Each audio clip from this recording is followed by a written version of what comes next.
আমাদের চরাচরণ যেন সুন্দর হয়ে যায় ইয়া আল্লাহ। আলহামদুলিল্লাহি রাব্বিল আলামিন ওয়াসসালাতু ওয়াসসালামু আলা সাইয়্যিদিল মুরসালিন আম্মা বা'দ ফাআউযু বিল্লাহি মিনাশ শাইতানির রাজীম বিসমিল্লাহির রহমানির রহিম আসসালাতু ওয়াসসালামু আলাইকা ইয়া রাসূলুল্লাহ আসসালাতু ওয়াসসালামু আলাইকা ইয়া হাবিবাল্লাহ আসসালাতু ওয়াসসালামু আলাইকা ইয়া নবিয়াল্লাহ ওয়া আলা আলিকা ওয়া আসহাবিকা ইয়া নূরাল্লাহ।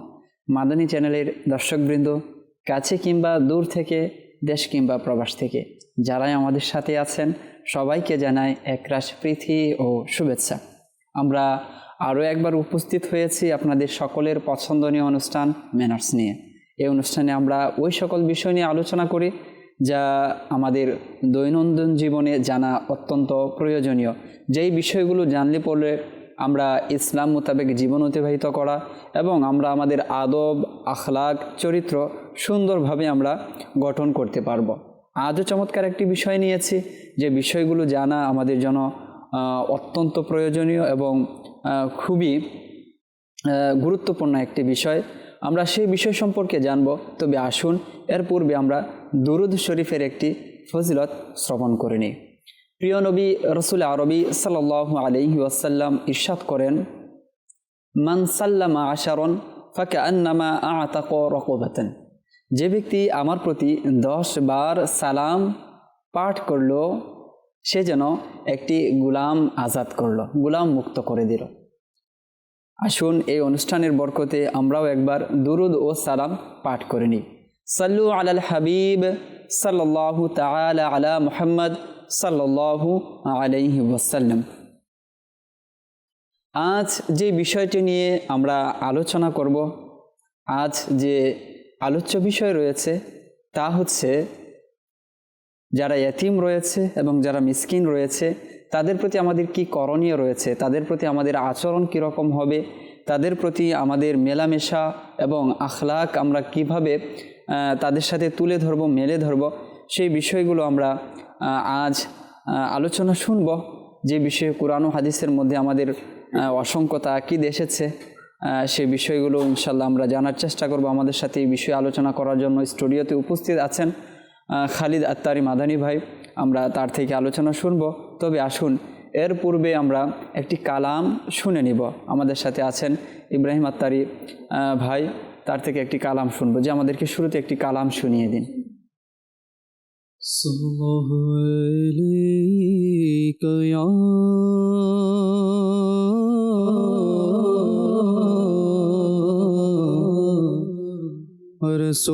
রাসূলুল্লাহ ওয়া সাল্লাম আলাইকা ইয়া হাবিবাল্লাহ। জীবনে হবে কি তোমার দিদার ইয়া রাসূলুল্লাহ, সে আশায় রয়েছি আমি গুনাহগার।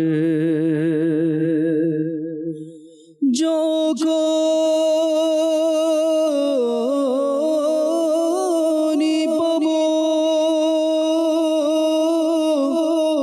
তোমার দিদার ইয়া রাসূলুল্লাহ, তখনই দি হবে আমার ইয়া রাসূলুল্লাহ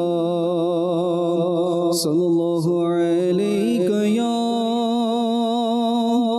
রাসূলুল্লাহ ওয়া সাল্লাম আলাইকা ইয়া হাবিবাল্লাহ। মাটি মদিনারি হলে উতিশরি গোতাতে আমি হতাম, পথে প্রিয় মদিনারি হলে তারি ধুলি কণা আমি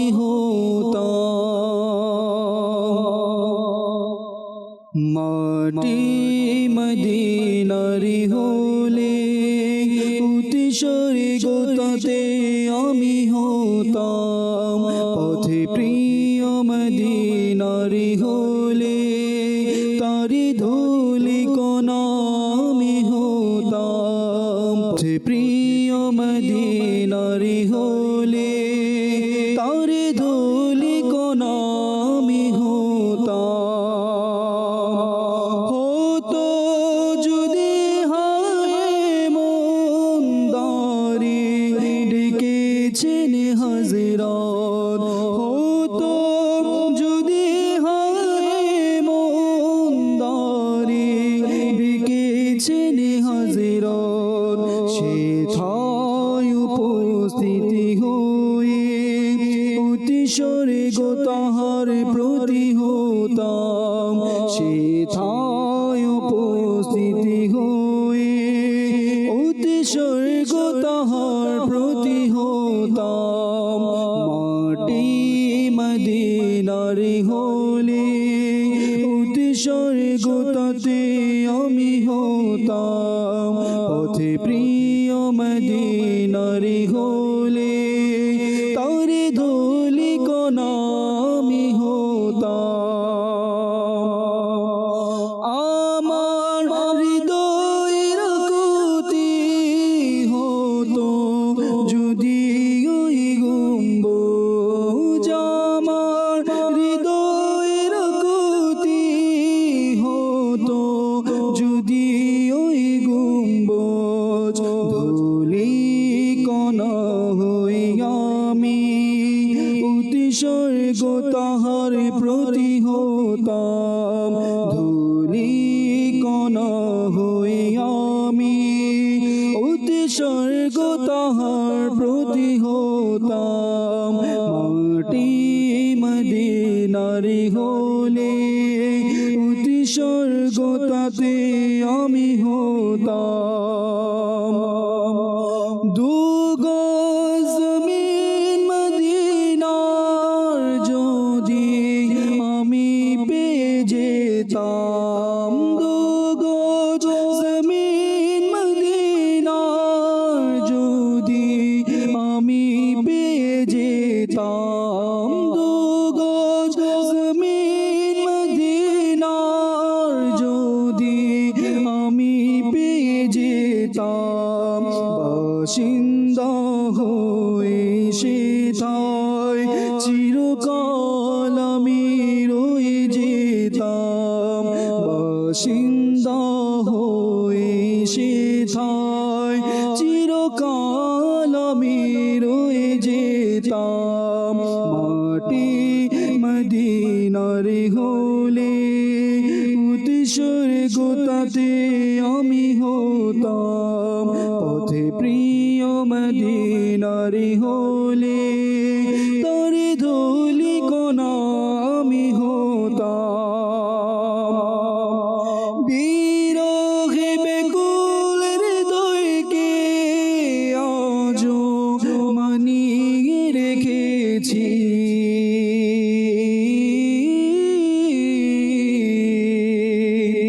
বিরহে বেকুল হৃদয়কে আজো মানিয়ে রেখেছি বিরহে বেকুল হৃদয়কে আজো মানিয়ে রেখেছি তা না হলে আমার মনকে কিভাবে আমি বুঝাতাম তা না হলে আমার মনকে কিভাবে আমি বুঝাতাম মাটি মদিনারি হলে অতি স্বর্গ তাতে আমি হতাম পথে প্রিয় মদিনারি হলে তারে ধুলি কণা আমি হতাম সুবহানাল্লাহ সুবহানাল্লাহ। লেখক তার মনের আকুতিগুলো তুলে ধরেছেন যে যদি মদিনার মাটি যদি হতে পারতাম সেটাও আমার জন্য অনেক বড় বিষয় হতো, আমি তাতেই উৎসর্গ হয়ে যেতাম। আর এই মুহূর্তে চলছে শাওয়াল মাস, আর শাওয়াল মাস হচ্ছে হজের প্রথম মাস। এই মাসে হাজিগণ যারা আছেন তারা হজের জন্য পূর্ব প্রস্তুতি নিয়ে থাকেন, কিভাবে রওনা হবেন, হজের সরঞ্জাম যেগুলো রয়েছে, পাথেও যেগুলো রয়েছে সেগুলো তারা সংগ্রহ করে এরপর হজের উদ্দেশ্যে রওনা হয়। এবং অনেকেই তো প্রথমে মদিনাতুল মুনাওয়ারা যায়, এরপর হজের কাজগুলো করার জন্য আসেন এবং হজ সম্পন্ন করে আবার মদিনায় যান।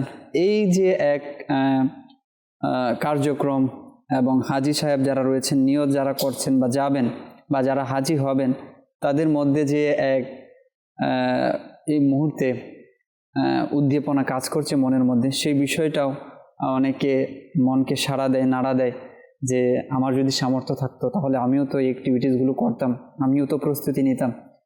তো সেই বিষয়টি এই নাতের মাধ্যমে অনেকের হয়তো মনে পড়ে গিয়েছে যে হাই শাওয়াল মাস চলছে, অনেকে প্রস্তুতি নিচ্ছে। আল্লাহ তাআলা আমাদেরকেও প্রস্তুতি নেওয়ার এবং হজে যাওয়ার সামর্থ্য দান করুক, এটা আমরা সকলেই রবের দরবারে দোয়া করি। আল্লাহ তাআলা যেন আমাদেরকে তৌফিক দান করেন। আজ যে বিষয় নিয়েছি খালিদ আত্তারি মাদানী ভাই, যে এতিম এবং মিসকিনদের প্রতি দয়া, এবং এই বিষয়টার প্রতি কোরআনে পাকের অসংখ্য আয়াত রয়েছে, তাদের সম্পদের ব্যাপারে, তাদের সাথে সৎ ব্যবহারের প্রতি, আচরণের প্রতি।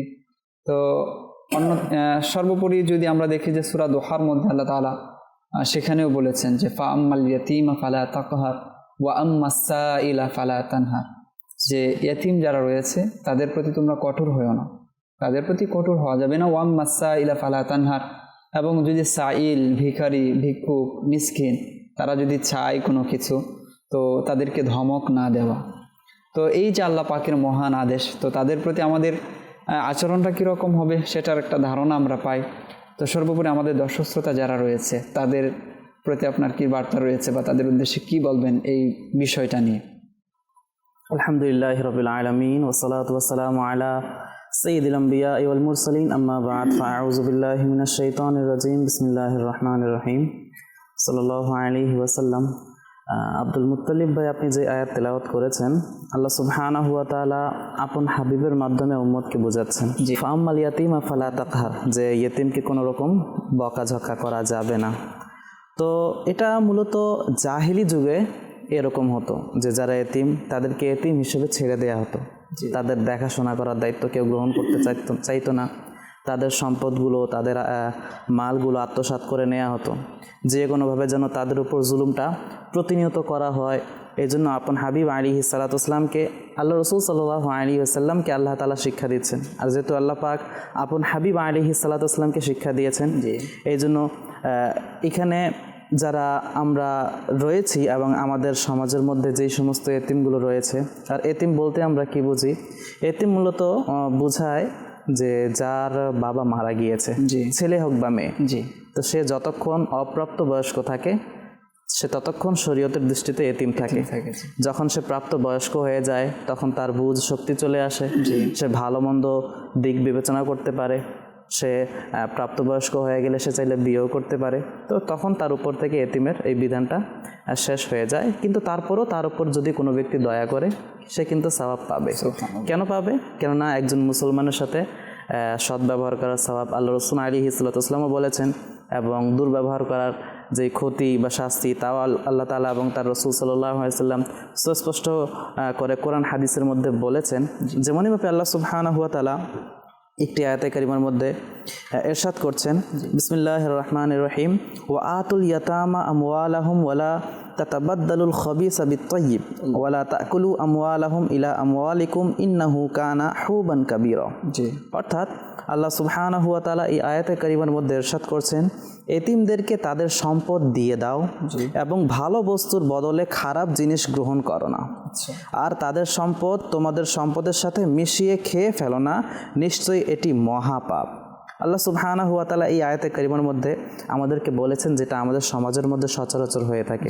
এতিম মারা গিয়েছে, তার বাবা সম্পদ রেখে গিয়েছে, এই সম্পদ আমরা নিজেদের মধ্যে বন্টন করে নেই, বা যেন ওই বাচ্চা যতদিন ছোট আছে, অবুঝ আছে, ততদিন পর্যন্ত তার উপর আমরা কিছুটা কি করি, সম্পদের কারণে দয়া করি। কিন্তু বড় হয়ে গেলে সে ওই জিনিসটা যে ছিল কি ছিল না, তার বাবা কি রেখে গিয়েছে বা কি রেখে যায় নাই, আমরা না জানানোর কারণে ছোটকালে ওটা কি করে নেই, বন্টন করে ভাগাভাগি করে নেই। আল্লাহ সুবহানাহু ওয়া তাআলা আমাদেরকে বলেছেন যেন আমরা এমনটা না করি, ভালোকে মন্দ দ্বারা পরিবর্তন না করি, ভালোকে ভালোর জায়গায় রাখি, মন্দকে মন্দর জায়গায় রাখি। আর আল্লাহ সুবহানাহু ওয়া তাআলা এটা বলেছেন যে এটা নিশ্চয়ই এটি একটি মহাপাপ, আর মহাপাপ কবিরা গুনাহ, আর কবিরা গুনাহ হওয়ার সাথে সাথে বান্দার হকও এখানে সম্পৃক্ত রয়েছে।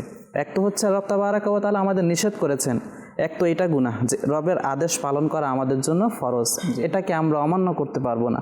সাথে সাথে অন্যের হক আমরা নষ্ট করে ফেলছি, খেয়ে ফেলছি, যা কাল কিয়ামতের ময়দানে আল্লাহ তাআলাও ক্ষমা করবেন না যদি ওই ইয়েতিম বাচ্চা বা ওই ব্যক্তি যতক্ষণ ক্ষমা করবে না। ঠিক তেমনিভাবে আল্লাহ সুবহানাহু ওয়া তাআলা আরও একটি জায়গায় ইরশাদ করছেন, বিসমিল্লাহির রহমানির রহিম, ইন্নাল্লাযীনা ইয়াকুলুনা আমওয়ালাল ইয়াতামা যুলমান ইন্নামা ইয়াকুলুনা ফি বুতুনিহিম নারা ওয়া সায়াসলাউনা সাঈরা। নিশ্চয়ই যারা অন্যায়ভাবে এতিমের সম্পদ ভক্ষণ করে তারা আসলে নিজেদের পেটে আগুন ভরছে, আর অচিরেই তারা প্রজ্বলিত আগুনে প্রবেশ করবে। আল্লাহ সুবহানাহু ওয়া তাআলা এখানেও বলেছেন যেন আমরা এতিমদের প্রতি সদয় হয়। যদি খালিদ মাঝি ভাই, যে আয়াতের যে বিষয়টা রয়েছে, শাস্তি তো অনেক ধরনের আছে বা অনেকভাবেই সতর্ক করা যায়, তবে এখানে আল্লাহ তাআলার যে মানে বলার যে একটা ধরন বা যদি শব্দগুলো যদি দেখি, যে সর্বোপরি আল্লাহ পাক এক কথায় বলে দিয়েছেন যে তোমাদের কাজ মহাপাপ, সব কিছু তো আছে। অনেক সময় দেখা যায় যে এতিম যে আছে সে তো হয়তো শক্তি দিয়ে পারবে না, সে তোমাকে বাধা দিতে পারছে না, তুমি শক্তিশালী দুনিয়াবি দিক থেকে, আর তুমি ভাবছো যে এইভাবেই টের পেয়ে যাবে। তো আল্লাহ তাআলা একদম ডাইরেক্ট বলে দিয়েছেন যে এটা যে তুমি ভক্ষণ করছো, তোমার পেটেতে যে তুমি প্রবেশ করাচ্ছ, এটা মনে করিও না যে এই টাকার মাধ্যমে তুমি ফল, তুমি বিভিন্ন ধরনের ভালো খাবার ঢুকাচ্ছ, বরং ভালো খাবার নয়, এটা একেবারে আল্লাহ তাআলা বলে দিয়েছেন এটা হচ্ছে আগুন তুমি প্রবেশ করাচ্ছ। এবং শেষে যেটা বললেন ওয়াসায়াসলাউনা সাঈরা, এবং প্রজ্বলিত আগুনে যাবে। আর তাছাড়া রাসূল আলাইহিস সালাতু ওয়াস সালাম তো বলেছেন না, যদি কোনো ব্যক্তি হারাম খাবার ভক্ষণ করে ওই ব্যক্তির 40 দিন পর্যন্ত রোজা ইত্যাদি ফরজ ইবাদতগুলো কবুল হবে না। এখন দেখেন, যদি হারাম খাই আমরা, অন্যের জিনিসটা বাদই দিলাম, অন্যের সম্পদ বাদই দিলাম, যদি কোনো ব্যক্তি নিজের ইনকাম ওই হারাম উপার্জন করার মাধ্যমে সেটা ভক্ষণ করে তাহলে তার ব্যাপারে এরকম শাস্তি। আর যদি কোনো ইয়েতিমের ব্যাপারে যে একবারে জুলুমের শিকার হচ্ছে, তার যদি সম্পদ আমরা এভাবে নষ্ট করি, আল্লাহ সুবহানাহু ওয়া তাআলা সরাসরি বলে দিয়েছে যে তারা তাদের পেটে আগুন ভরছে, যা বাহ্যিকভাবে তারা ফলগুলো বা ভালো খাবারগুলো মনে করছে। আর তাছাড়া রাসূল আলাইহিস সালাতু ওয়াস সালাম সাহাবায়ে কেরাম আলাইহিম রিদওয়ানকে জিজ্ঞেস করেছিলেন, আমার সাহাবীরা তোমরা কি জানো আতাদরুন আমাল মুফলিস, যে তোমরা কি জানো মুফলিস কারা? মুফলিস বলতে কি বোঝায়? সাহাবায়ে কেরাম আলাইহিম রিদওয়ান বললেন, ইয়া রাসূলুল্লাহ সাল্লাল্লাহু আলাইহি ওয়াসাল্লাম, আমরা তো জানি মুফলিস বলতে ওই ব্যক্তিকে বোঝায় যে ব্যক্তির কোনো টাকা পয়সা ইত্যাদি কোনো মানে ধনসম্পদ নেই, যার কাছে না দিনার রয়েছে না দিরহাম রয়েছে। তো রাসূল পাক আলাইহিস সালাতু ওয়াস সালাম বললেন যে ঠিক আছে, এটা তো বাহ্যিকভাবে, কিন্তু হাকিকতে আমার উম্মতের মধ্যে মুফলিস অর্থাৎ নিঃস্ব সেই ব্যক্তি যে কাল কিয়ামতের ময়দানে উঠবে, তার কাছে নামাজ থাকবে, রোজা থাকবে, হজ থাকবে, যাকাত সব আমল ইত্যাদি থাকবে, কিন্তু সে দুনিয়াতে কাউকে কষ্ট দিয়েছিল, কারো হক নষ্ট করেছিল, কারো সম্পদ আত্মসাৎ করেছিল, যার কারণে একে একে ওই সমস্ত ব্যক্তিরা তার কাছে আসবে এবং তারা তাদের প্রাপ্য হকগুলো আদায় করে নেবে। আমি হাদিসের খোলাসা বলছি, রাসূল আলাইহিস সালাতু ওয়াস সালাম আমাদেরকে এখানেও কি করেছেন, সতর্ক করেছেন সাহাবায়ে কেরাম আলাইহিম রিদওয়ানের মাধ্যমে, তাদেরকে শিক্ষা দিয়েছেন, তারা তাবেঈনদেরকে এভাবে আমাদের পর্যন্ত এসেছে। এবং মুফলিস যারা রয়েছে তারা মূলত যারা নেকি শূন্য হয়ে যাবে তাদেরকেই মূলত হাদিসে পাকের মধ্যে মুফলিস বলা হচ্ছে। অতএব আমাদেরও উচিত আমরা আমলগুলো করছি, এই আমলগুলোর জন্য ভালোভাবে করি। এক তো হচ্ছে শয়তান আমাদের আমল করতে দেয় না প্রথম পর্যায়ে, আর যদি বান্দা কোনোভাবে আমল করে ফেলে তাহলে ওই আমলটা যেটা মন্দ সেটাকে ভালো হিসেবে পেশ করা হয়, যে এই কাজটা ভালো কাজ তোমরা করো, তো মানুষ ওটাকে আবার ভালো মনে করে করা শুরু করে। আর অনেক সময় কি হয় যে শয়তান ভালো হিসেবে পেশ না করলেও এটাকে মন্দ হিসেবে পেশ করে, কিন্তু মনে করে তোমার কাছে তো পাওয়ার রয়েছে, তোমার কাছে তো শক্তি রয়েছে, কিন্তু ওই বিপক্ষ দল বা তোমার বিপক্ষে যে আছে তার কাছে সেই সামর্থ্য নেই, সেই ক্ষমতা নেই যে তোমাকে পরাজিত করতে পারবে। অতএব এই অহংকারের কারণে মানুষ তখন একে অপরের উপর জুলুম করা শুরু করে, এবং বিশেষ করে যখন ওই ইতিম এবং মিসকিনের ব্যাপারটা চলে আসে তখন তারা আরও বেশি পাওয়ারফুল হয়ে ওঠে। আল্লাহ, খুবই চমৎকার বলছিলেন যে মুফলিসের যে বিষয়টা হুজুর সাল্লাল্লাহু আলাইহি সাল্লাম খুবই চমৎকারভাবে আমাদেরকে এক দিক নির্দেশনা দিয়েছেন যে যেহেতু আমরা দুনিয়ায় অনেক মুফলিস দেখি, অনেক অসহায় দরিদ্র বা নানান ধরনের ব্যক্তিদের দেখতে পাই যার কাছে কিছুই নেই, এবং মানুষ এই মুফলিস হওয়ার কারণে, দরিদ্র হওয়ার কারণে নানান ধরনের সিদ্ধান্ত নেয়, যে সিদ্ধান্তগুলো বাস্তবে ভালো নয়, অনেকে আত্মহত্যার পর্যন্ত। এটা আমার রিলেটেডের মধ্যেই একজন, রিলেটেড বলতে মানে আমার একটু দূরের সম্পর্ক আর কি। তার যখন বাবা মারা যায়, মা জীবিত ছিল, যখন মা মারা যায় তারা 6-7 ভাই ছিল, 3-4 বোন ছিল, সবাই একসাথেই ছিল। কারো মাঝে লড়াই হিংসা বিদ্বেষ কিছুই ছিল না তেমন, নিজের চোখেই আমি দেখছি আমাদের এলাকার মধ্যে।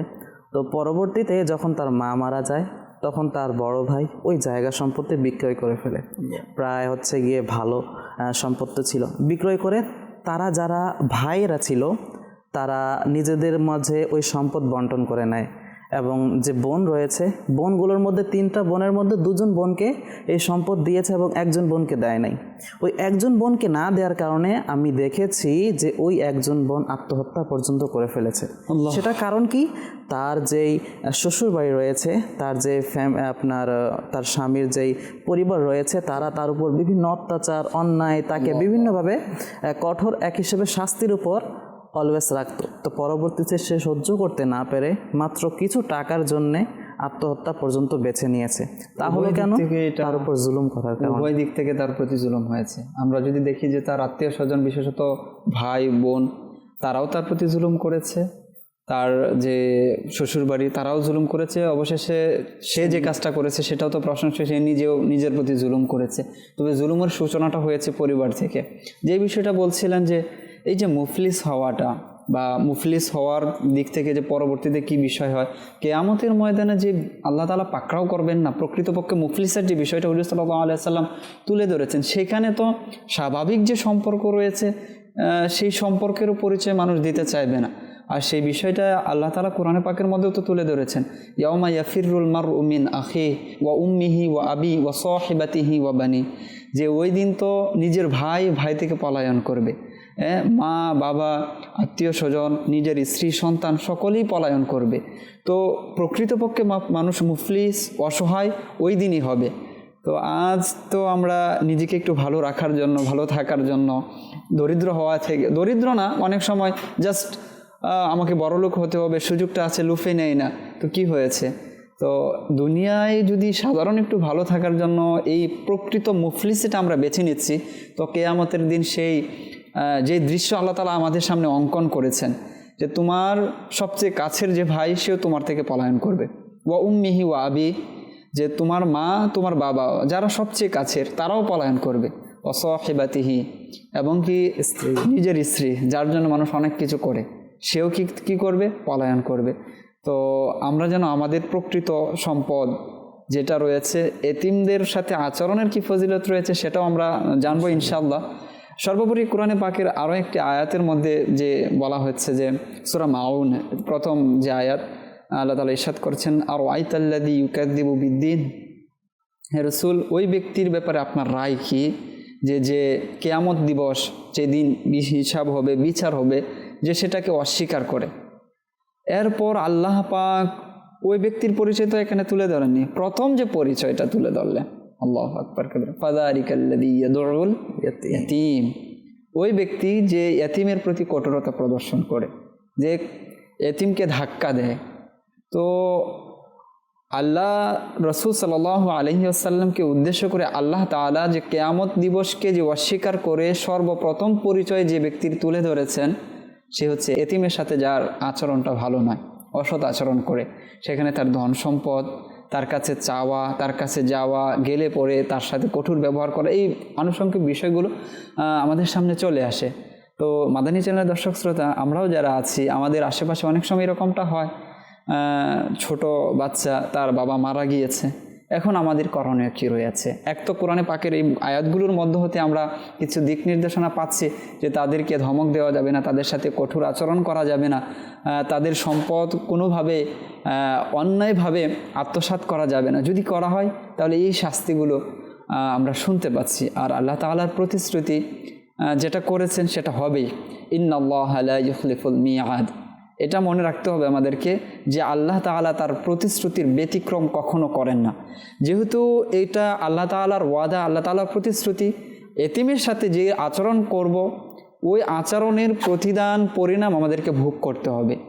তো সেটা সামনে রেখে আমরা যেন এতিমের সাথে আচরণ করি। এই মুহূর্তে আমরা আরও একটি নাতে রসুল যদি আমরা শুনি তাহলে আমাদের জন্য ভালো হয়। আমাদের দর্শক শ্রোতা অনেকেই হয়তো আছেন নাতে রসুলও শুনতে চাইছেন, তাদেরকে আমরা ইনশাল্লাহ এই মুহূর্তে একটি নাতে রসুল শোনাবো। জি, আমাদেরকে শুনিয়ে দিন।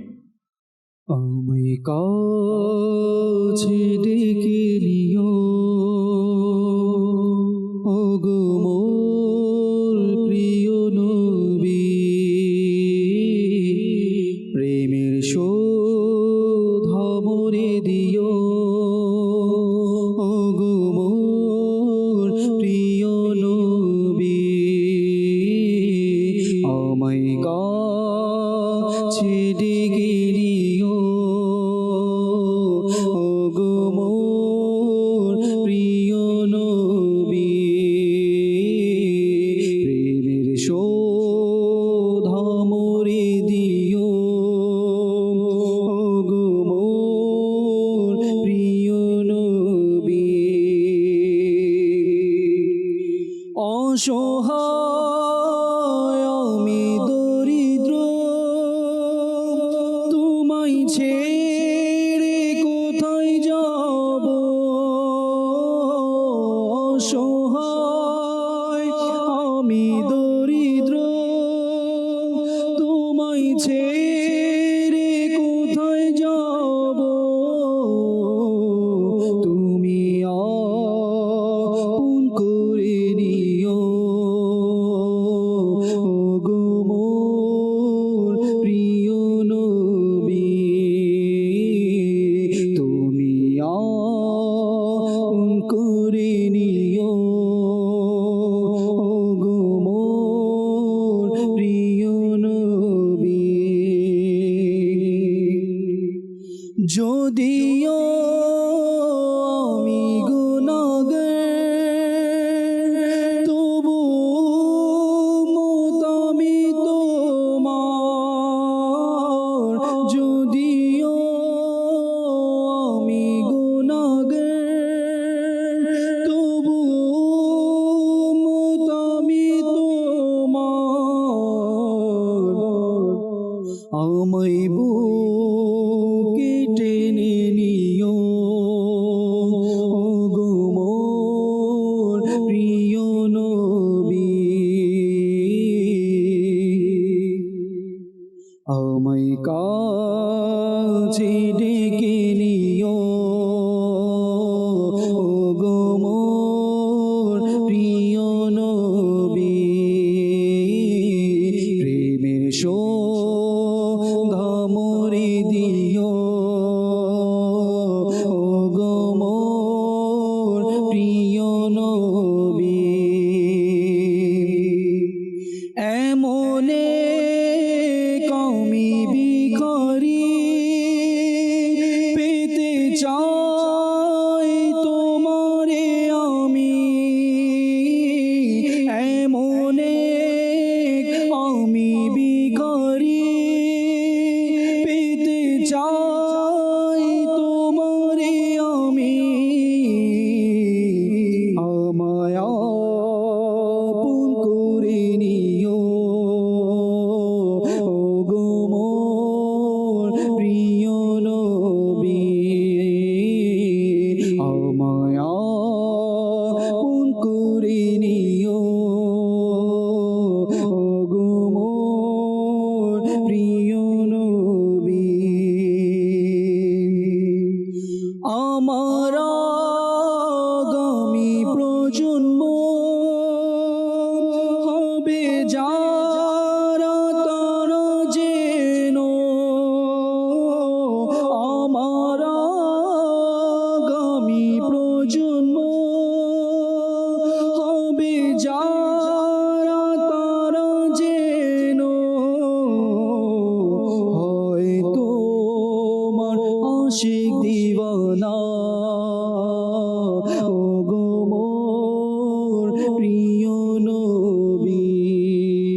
খোদা মোরে দিও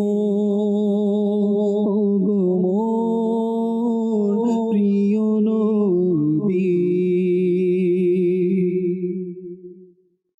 আল্লাহ হুজুর সাল্লাল্লাহু আলাইহি ওয়াসাল্লামের দরবারে ইস্তেগাসা হচ্ছিল এবং আমরা আমাদের পূর্ববর্তী বুজুর্গানের জীবনী যদি দেখি তারাও এভাবে ইস্তেগাসা করতেন।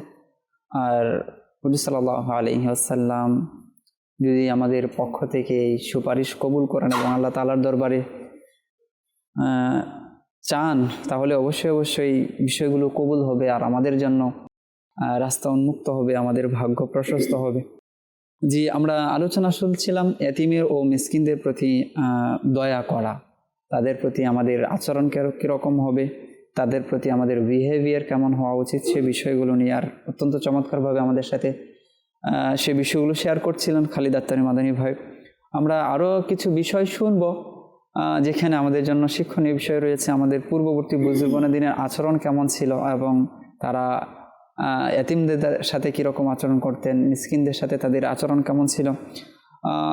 অনেক সময় যারা সাহাবায়ে কেরাম ছিলেন বা ওই যুগে যারা ইসলাম এনেছেন বা এখনও পর্যন্ত যদি দেখি, অনেক এমন ব্যক্তি রয়েছেন যে তার শুরুর জীবনটা খুবই ভয়াবহ ছিল বা ইসলাম বিরোধী ছিল বা ইসলাম বিদ্বেষী ছিল বা ইসলামের সাথে তার কোনো সুসম্পর্ক ছিল না। যখন সে ইসলাম নিয়ে আসলো, তার ইন্টারভিউ নেওয়া হয় যে আসলে কী কারণে আপনি ইসলাম ধর্ম গ্রহণ করলেন বা ইসলামে আসার কারণ কি। ইসলামে তো এরকম না যে লা ইকরাহা ফিদ্দিন, ইসলাম তো এই শিক্ষা দেয় যে ইসলামের মধ্যে কোনো জবরদস্তি নেই। ইসলাম তো এটা বলে লাকুম দীনুকুম ওয়ালিয়া দিন, তোমার যে ধর্ম রয়েছে সেটা তোমার, আমার যেটা রয়েছে আমার। তো সেখানে জবরদস্তি তো কোনো বিষয় নেই। তারপর কেন ইসলাম মধ্যে তুমি প্রবেশ করলে বা কোন বিষয়টি তোমাকে ইসলামে আসার প্রতি ধাবিত করেছে বা কোন বিষয়টি তোমাকে আকর্ষণ করেছে। তো এরকম একজন ব্যক্তি ছিলেন, এক সাহাবী ছিলেন, তাকেও প্রশ্ন করা হয়েছিল যে আপনি কী কারণে ইসলামে প্রবেশ করেছেন, ইসলামে প্রবেশ করার কারণটা কি রয়েছে। তখন তিনি বললেন যে ইসলামের যে ম্যানার্স বা ইসলামের যে শিষ্টাচার, ইসলামের যে সৌন্দর্য, মানুষের প্রতি যে আচরণ, সকল বিষয়ে যে দিক নির্দেশনা, তন্মধ্য হতে একটি বিষয় আমার অন্তরে দাগ কেটেছে, বিষয়টি আমার অন্তরে লেগেছে, যে কারণে আমি ইসলামে আসতে বাধ্য হয়েছে বা ইসলামে আসার ক্ষেত্রে ওই বিষয়টি আমাকে ধাবিত করেছে। তো জিজ্ঞাসা করলো সেটা কি। তো বলেন যে আমি একদিন প্রিয় নবী রাসূল আরবি সাল্লাল্লাহু আলাইহি ওয়াসাল্লামের মসজিদে বা সেখানে উপস্থিত ছিলাম, আশেপাশেই ছিলাম।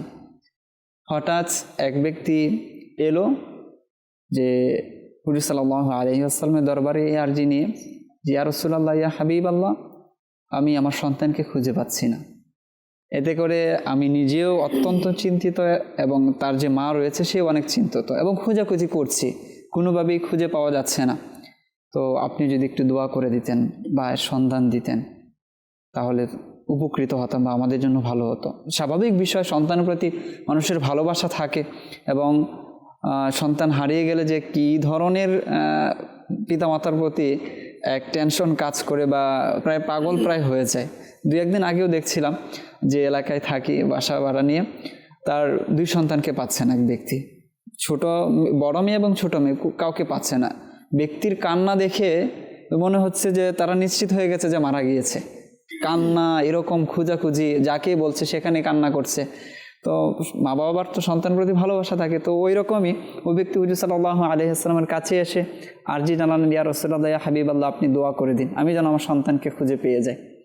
তো হুজুর সাল্লাল্লাহু আলাইহি ওয়াসাল্লাম যখনই হাত তুলবেন ওই রকম মনস্থ করলেন, তখন এক সাহাবী রাদিয়াল্লাহু তাআলা আনহু তিনি বললেন, ইয়া রাসূলুল্লাহ, ইয়া হাবিবাল্লাহ, আমি তার সন্তানকে দেখেছি ওই বাগানে আরেক কিছু সন্তানের সাথে, কিছু ছেলের সাথে, শিশুর সাথে সে খেলাধুলা করছে। তো এইদিকে আর কি অন্যদিকে মনোযোগ, হুজুর সাল্লাল্লাহু আলাইহি ওয়াসাল্লাম কি বলবেন বা দোয়া করছেন কি, উনি শোনা মাত্রই ওইদিকে দৌড়, যে ওই বাগানের দিকে। তখন হুজুর সাল্লাল্লাহু আলাইহি ওয়াসাল্লাম অন্যদেরকে বললেন যে তাকে ডাক দাও, তাকে বলো যে থামার জন্য, কিছু নসিহত রয়েছে আমি তাকে করব। তখন সে ব্যক্তিকে ডাকা হলো। ডাকার পর হুজুর সাল্লাল্লাহু আলাইহি ওয়াসাল্লাম তাকে বললেন, উপদেশ দিলেন যে সেখানে গিয়ে তুমি সন্তান বলে তাকে ডাক দিবে না, নিজের ছেলে বলে তাকে ডাক দিবে না। তো বলেন, ইয়া রাসূলুল্লাহ, ইয়া হাবিবাল্লাহ, সে আমার সন্তান, সে আমার ছেলে, আমি তাকে তো সন্তান বলে, ছেলে বলে, বাবা বলে আদর করেই ডাক দিব। তখন বললেন, তার সাথে যে অন্যান্য ছেলে আছে তাদের মধ্যে হয়তো কেউ এতিম রয়েছে, থাকতেই পারে। যখন তুমি তোমার সন্তানকে বাবা বলে, ছেলে বলে ডাক দিবে, তার প্রতি তোমার আদর এই মুহূর্তে উতলে পড়ছে, স্বাভাবিক বিষয়। সন্তানকে এই মুহূর্তে তুমি জড়িয়ে ধরবে, আদর করবে, তো সেখানে গিয়ে তুমি এভাবে ডাক দিবে না। সেখানে যদি কোনো এতিম সন্তান থাকে তাহলে তার মনের মধ্যে অনুভব হবে, যদি আজ আমার বাবাও থাকতো তাহলে আমাকে হয়তো এভাবে ডাক দিত, আমাকে হয়তো এভাবে কুলে জড়িয়ে নিত। তো হুজুর সাল্লাল্লাহু আলাইহি ওয়াসাল্লাম এতিম যেন কোনোভাবে কষ্ট না পায় এমত অবস্থায় ওই ব্যক্তিকে দিক নির্দেশনা দিচ্ছেন, তুমি এভাবে আদর করার কারণে সে হয়তো কষ্ট পেতে পারে।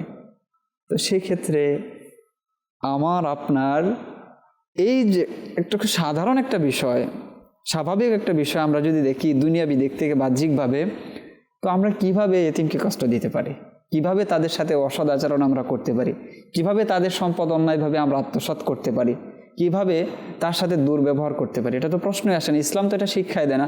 এমনকি আমরা যদি ইসলামের শিক্ষাটা দেখি, যে হুজুর সাল্লাল্লাহু আলাইহি ওয়াসাল্লাম তো এ পর্যন্ত নির্দেশ দিয়েছেন যে বিধবার সামনে তোমার স্বামী স্ত্রীর যে সম্পর্ক রয়েছে, এক ভালোবাসার সম্পর্ক, এবং কোরআনে পাকের মধ্যে এটাই বলা হয়েছে তাদের যে সম্পর্ক ওটা হচ্ছে মহাব্বতের সম্পর্ক, ভালোবাসার সম্পর্ক। এমনকি আল্লাহ পাক এটাও ইরশাদ করেছেন, হুন্না লিবাসুল্লাকুম ওয়া আনতুম লিবাসুল্লাহুন, যে তারা হচ্ছে তোমাদের জন্য লিবাস এবং তোমরা হচ্ছে তাদের জন্য লিবাস। তো সেক্ষেত্রেও হুজুর সাল্লাল্লাহু আলাইহি সাল্লাম বলছেন বিধবার সামনে স্বামী স্ত্রীর ওই সম্পর্ক ভালোবাসা এতটা প্রদর্শন করবে না যে তার মনে কষ্ট লাগে। এতিমের সাথে যে বিষয়ের কথা বলা হয়েছে, যে তার সামনে সন্তানকে ওই রকমভাবে করবে না যে এতিমের মনে কষ্ট হয়। এমনকি বলা হচ্ছে যে এতিম যদি থাকে আশেপাশে, গরিব মিসকিন যদি থাকে, তাহলে গোশত রান্না করে তাদের মনে কষ্ট দিবে না, প্রয়োজন হলে গোশতের ঝোল একটু বাড়িয়ে দিবে যেন উভয়কে দিয়ে সাথে নিয়ে খাওয়া যায়। তো এই বিষয়গুলো যে ইসলামের যে শিষ্টাচার, এই যে সুন্দর শিক্ষা, সেই ব্যক্তি বলেন এই শিক্ষার কারণে আমাকে ইসলামে আসতে বাধ্য করেছে বা ইসলামের প্রতি আমি ধাবিত হয়েছে এবং ইসলামের ছায়ায় আমি আশ্রয় নিয়েছি। তো ইসলামের শিক্ষা তো ওইটা যে অমুসলিম মুসলিম হয়ে যাবে, ইসলামের ছায়ায় আশ্রয় নেবে। কিন্তু আজ আমি মুসলমান হয়ে কি আচরণ প্রদর্শন করছি, আমি মুসলমান হয়ে এতিমের সাথে কি ব্যবহার করছি, অমুসলিমও যদি দেখে সে বলবে যে হাই, ইসলামের শিক্ষা তো তাদের পূর্বপুরুষরা এরকম রেখে গিয়েছে, তাদের যে ইসলামের শিষ্টাচার, তাদের যদি ইতিহাস দেখি পূর্বপুরুষদের, সেখানে তো এরকম রয়েছে, আর তারা কী করছে। তো অমুসলিমরাও দেখি লজ্জিত হয়ে যাবে আমাদের যে বর্তমান সমাজ ব্যবস্থা আমরা যদি দেখি। তো আল্লাহ তাআলা আমাদেরকে হেফাজত করুক। আমাদের দর্শক শ্রোতা যারা রয়েছে তাদের উদ্দেশ্যে আরও যদি কিছু বলতেন যে কিভাবে আসলে কি করা উচিত এবং তাদের এতিমের সাথে যে সুন্দর আচরণে যে ফজিলত রয়েছে সে ব্যাপারেও যদি কিছু বলতেন। যেহেতু আল্লাহ সুবহানাহু ওয়া তাআলা এতিমকে ধমক দেওয়ার ব্যাপারেও বলেছেন যে ধমক দেয়া যাবে না, তাদেরকে কষ্ট দেয়া যাবে না, তাদের সম্পদ অন্যায়ভাবে গ্রাস করা যাবে না। তো আল্লাহ তাআলা তার রাসূল আলাইহিস সালাতু ওয়াস সালামকে যে শিক্ষা দিয়েছেন, রাসূল আলাইহিস সালাতু ওয়াস সালাম যা বলেন মূলত রবের কথাই বলেন। জি। আবু হুরায়রা রাদিয়াল্লাহু তাআলা আনহু তিনি বর্ণনা করছেন যে রাসূলুল্লাহ সাল্লাল্লাহু আলাইহি ওয়াসাল্লাম ইরশাদ করেছেন, মুসলমানদের ঘরগুলোর মধ্যে সেই ঘরটি সবচেয়ে উত্তম যেখানে এতিমের সাথে ভালো আচরণ করা হয়, আর সেই ঘরটি সবচেয়ে নিকৃষ্ট যেখানে এতিমের সাথে খারাপ আচরণ করা হয়। এখানে এক বিষয় হচ্ছে কি, অনেকগুলো বিষয় রয়েছে যেগুলোর কারণে একটা পরিবার সুন্দর হয়ে যায়, ভালো হয়, বা সেখানে মন্দ কিছু থাকে না, রবের রহমত বর্ষণ হয়। তো রাসূল আলাইহিস সালাতু ওয়াস সালাম এগুলো সবগুলোর মধ্য থেকে যেটা একটা বর্ণনা করেছেন তা আমাদের জন্য কতটুকু গুরুত্বপূর্ণ হতে পারে, যে বলেছে সব ঘরগুলোর মধ্যে সেটি সবচেয়ে উত্তম। আর সবচেয়ে উত্তম মানে কি, এখানে সবচেয়ে উত্তম কাজ করা হচ্ছে, আর উত্তম কাজ হচ্ছে এতিমের প্রতি দয়া প্রদর্শন করা হচ্ছে। তো ঠিক তেমনইভাবে আল্লাহ রাসূল আলাইহিস সালাতু ওয়াস সালাম এটিও বলেছেন, যে হযরত সাইয়েদুনা সাহাল ইবনে সাদ রাদিয়াল্লাহু তাআলা থেকে বর্ণিত, আল্লাহ রাসূল আলাইহিস সালাতু ওয়াস সালাম ইরশাদ করেছেন, আমি এবং এতিমের লালন পালনকারী, সে এতিম নিজের হোক বা অন্যের, জান্নাতে এভাবে থাকবো। এই কথা বলার পর আল্লাহ রাসূল আলাইহিস সালাতু ওয়াস সালাম আপন তর্জনী এবং মধ্যমা আঙ্গুল দ্বারা ইশারা করলেন এবং তাদের মধ্যে সামান্য ফাঁক রাখলেন।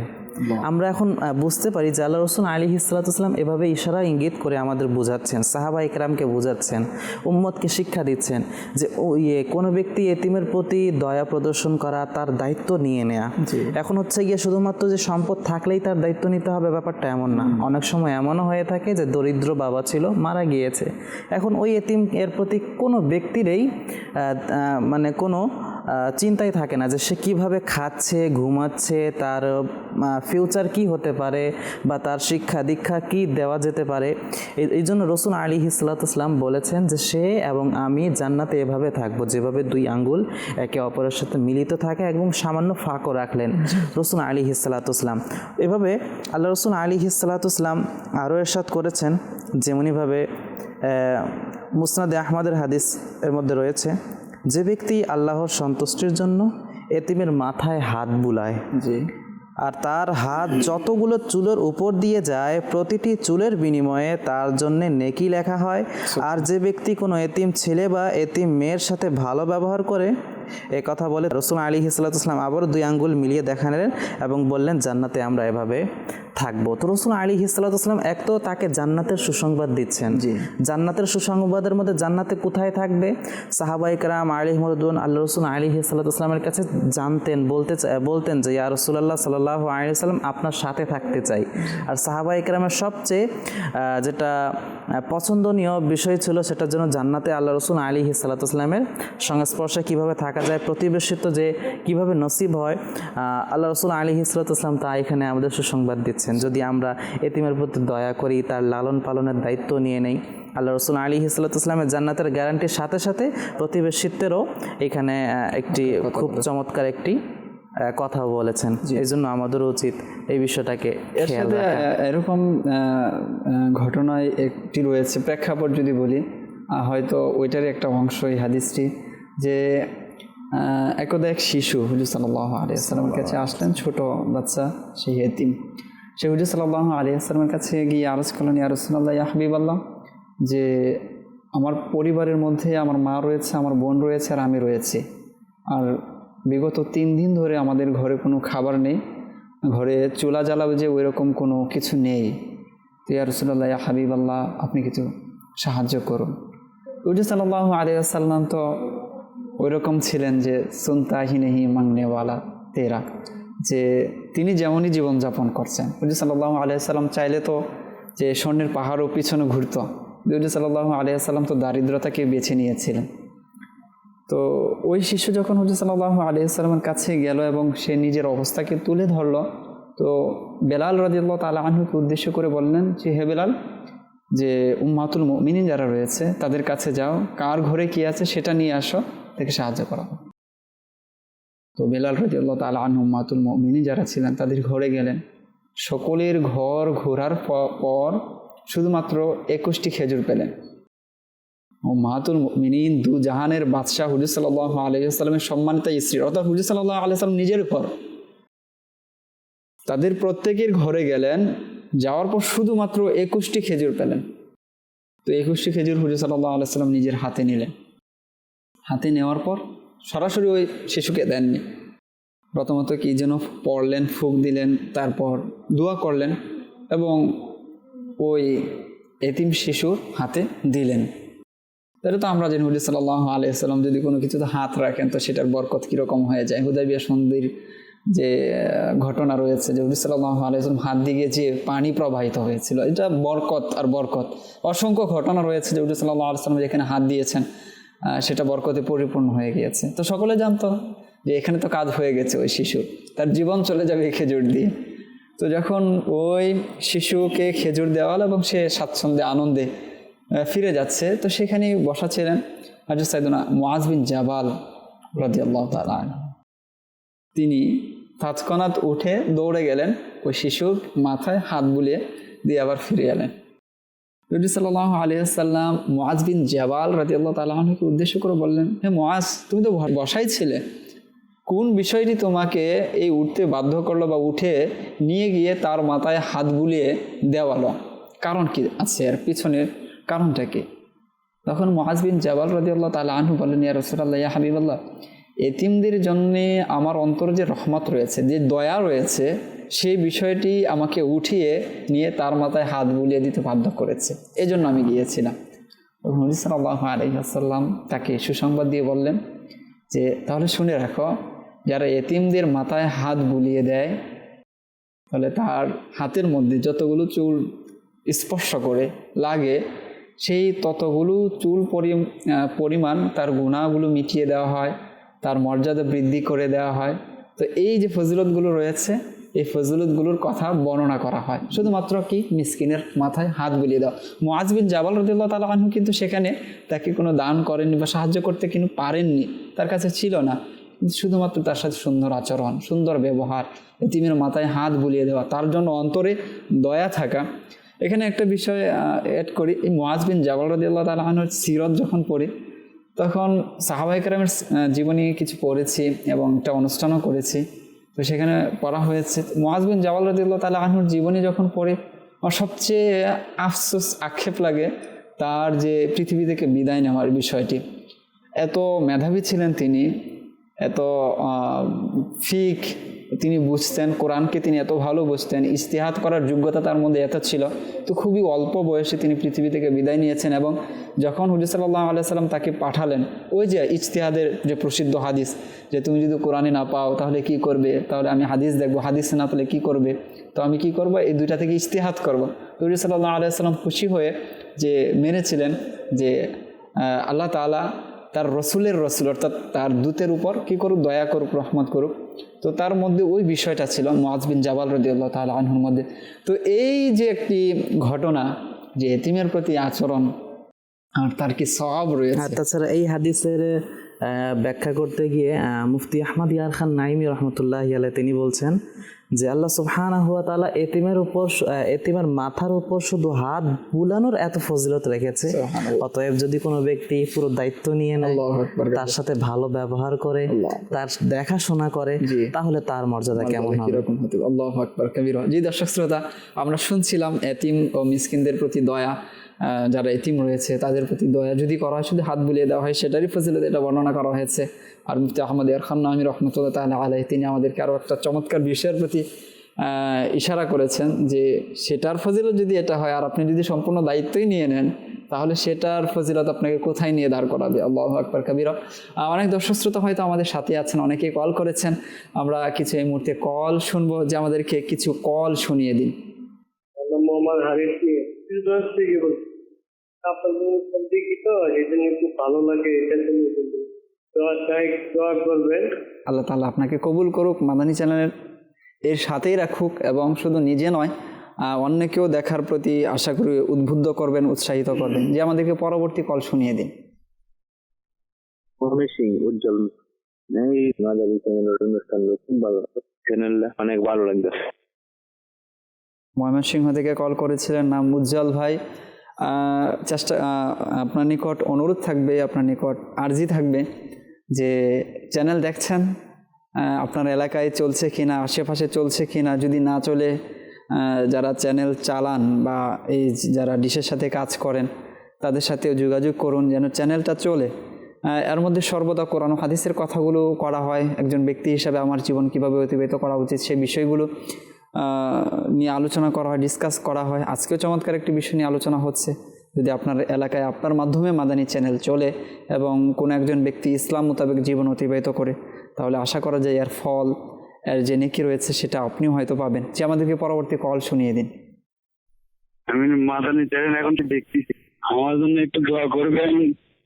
মাদানী চ্যানেলের মধ্যেই থাকবেন, মাদানী চ্যানেলের সাথেই থাকবেন। যখনই কোনো চ্যানেল দেখবেন তো মাদানী চ্যানেলে দেখবেন, শুধু নিজে নয়, পরিবার, আত্মীয় স্বজন সকলকে সাথে নিয়ে দেখবেন ইনশাআল্লাহ কারীম।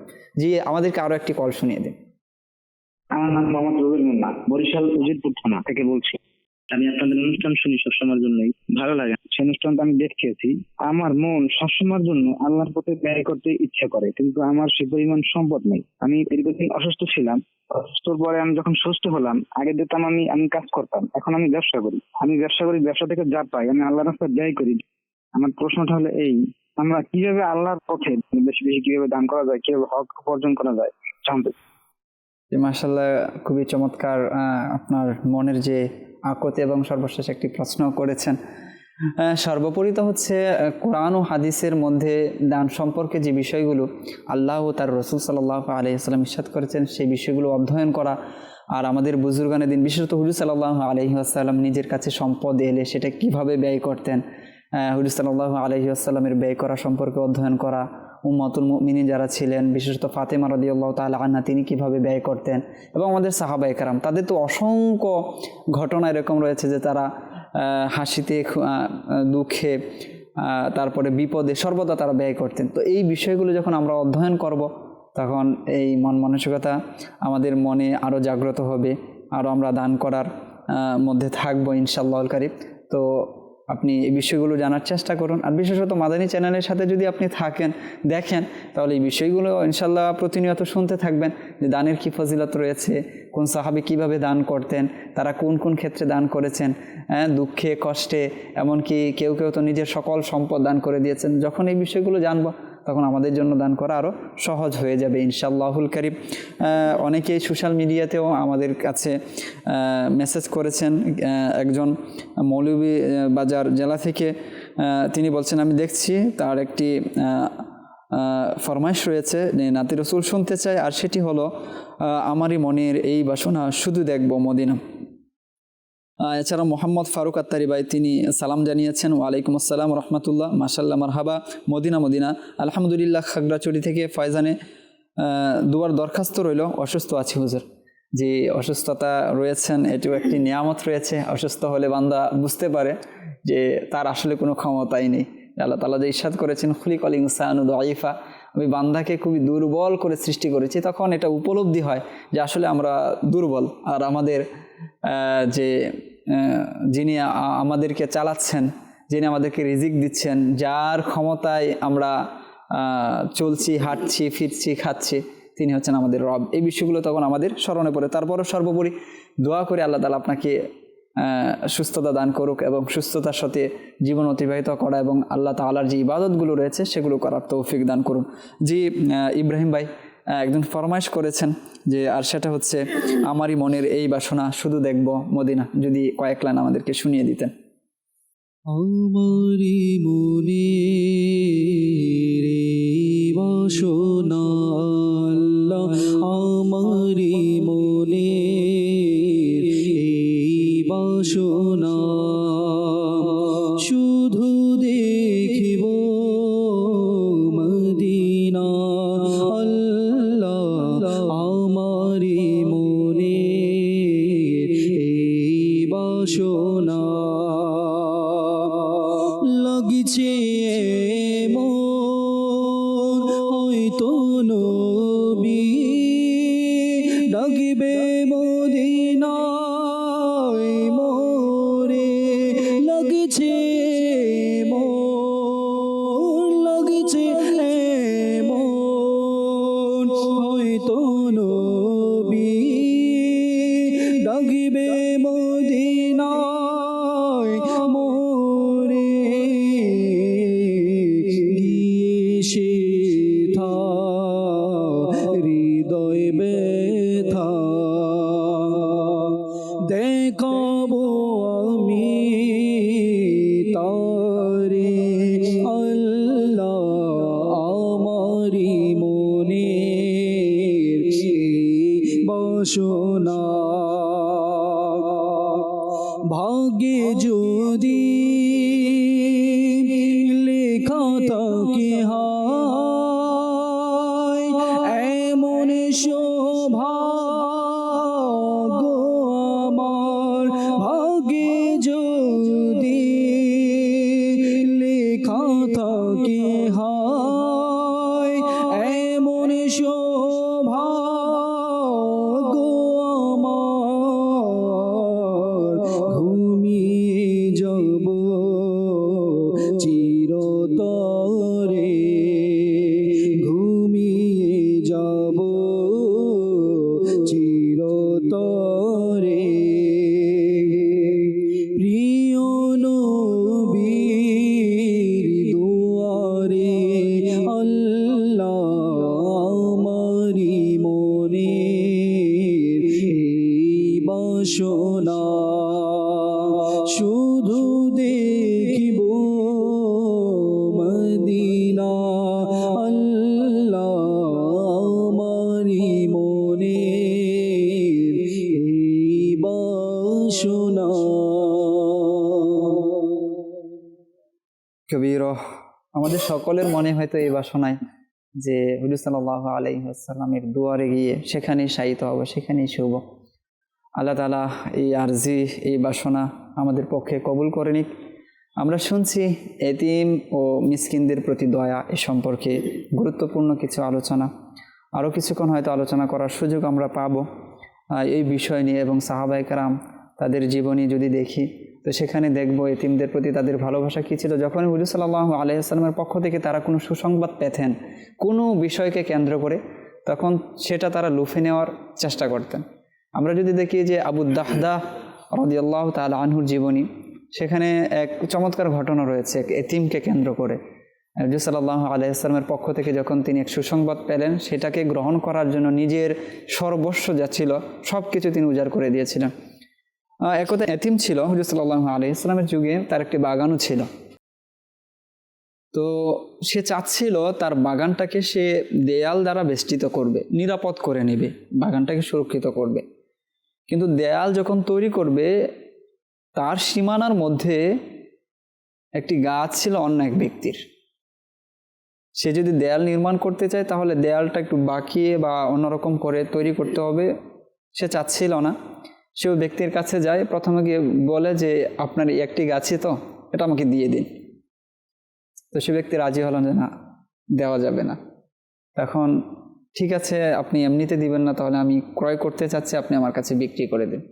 তখন সে ব্যক্তি বলল যে না, আমি বিক্রিও করব না। যখন কয়েকবার এভাবে আর্জি জানালো, তখন সে ব্যক্তি কিছুতেই রাজি হচ্ছিল না। তো এতিম ছেলে হুজুর সাল্লাল্লাহু আলাইহি ওয়াসাল্লামের কাছে আসলো এবং এসে বলল, ইয়া রাসূলুল্লাহ, ইয়া হাবিবাল্লাহ, অমুক ব্যক্তির একটি গাছ এমন এক জায়গায় পড়েছে যে আমি সুন্দরভাবে দেয়ালটা নির্মাণ করতে পারছি না। তো তাকে বলেছি প্রথমে দেওয়ার জন্য, এরপর বলেছি যদি না দিতে চান তাহলে আমি ক্রয় করতে চাই। সে কিছুতেই রাজি হচ্ছে না। তখন হুজুর সাল্লাল্লাহু আলাইহি ওয়াসাল্লাম তাকে ডাকলেন। যখন সে আসলো, তখন হুজুর সাল্লাল্লাহু আলাইহি ওয়াসাল্লামও তাকে এই কথাগুলো বললেন। তো ওই ব্যক্তি একটু রাগান্বিত হলেন যে সেখানে এসে হুজুর সাল্লাল্লাহু আলাইহি ওয়াসাল্লামের কাছে নালিশ দিল, এটা তার পছন্দ হয়নি, বিষয়টি ভালো লাগেনি। তখন হুজুর সাল্লাল্লাহু আলাইহি ওয়াসাল্লাম যখন বলো যে গাছটি তাকে দিয়ে দাও, তখনও তিনি রাজি হলেন না। যে আচ্ছা ঠিক আছে, দিতে হবে না, তার কাছে বিক্রি করে দাও, তখনও তিনি রাজি হলেন না। আর এখতিয়ারও আছে, আমার গাছ আমি বিক্রি করব না। তো কি হয়েছে, অবশেষে হুজুর সাল্লাল্লাহু আলাইহি ওয়াসাল্লাম তাকে বললেন যে তুমি যদি এই গাছটি দিয়ে দাও, তাহলে এই গাছের বিনিময়ে জান্নাতে এমন একটি গাছের আমি জামানত হচ্ছি তোমার, যেই গাছের নিচে দিয়ে তুমি চলবে, এর ছায়া এতটাই দীর্ঘ হবে যে 100 বছর অতিবাহিত হবে, এর ছায়া শেষ হবে না, এতটাই ব্যাপক হবে, এতটাই বড় গাছ হবে এটা।